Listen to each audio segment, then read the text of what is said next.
परछाई। ये कहानी सिर्फ डरावनी ही नहीं बल्कि भावनाओं से भरी हुई है। इसमें एक माँ की ममता और उसके अटूट प्रेम की दास्तान है जो मौत के बाद भी खत्म नहीं हुई। एक पुराना वीरान घर जिसके अंदर हल्की रोशनी टिमटिमा रही है, हवाओं में बच्चों की धीमी हंसी और एक माँ के लोरी गाने की आवाज गूंजती है। अचानक सब कुछ शांत हो जाता है और घर घर के दरवाजे की एक जोर से बंद हो जाती है। इस घर में कभी एक माँ और उसका बेटा रहते थे, लेकिन अब सिर्फ उनकी यादें बची हैं।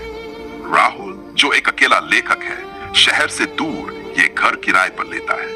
मकान मालिक उसे चेतावनी देता है, रात में इस घर में अजीब चीजें होती हैं।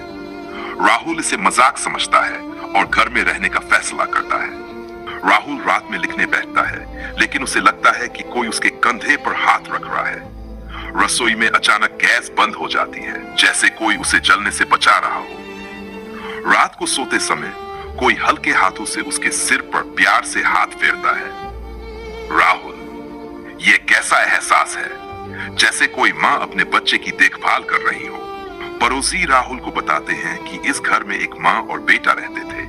एक रात आग लगने से बच्चा मर गया और माँ ने खुद को कमरे में बंद कर लिया। मरने के बाद भी उसकी आत्मा अपने बेटे को खोज रही थी। पड़ोसी, वह आज भी अपने बेटे को ढूंढ रही है, शायद तुम्हें उस बच्चे की जगह मान रही है। तो वो मेरे साथ जो हो रहा है वो माँ का प्यार है। एक रात राहुल को घर में किसी के रोने की आवाज आती है। वह देखता है कि एक धुंधली परछाई बच्चे का नाम पुकार रही है।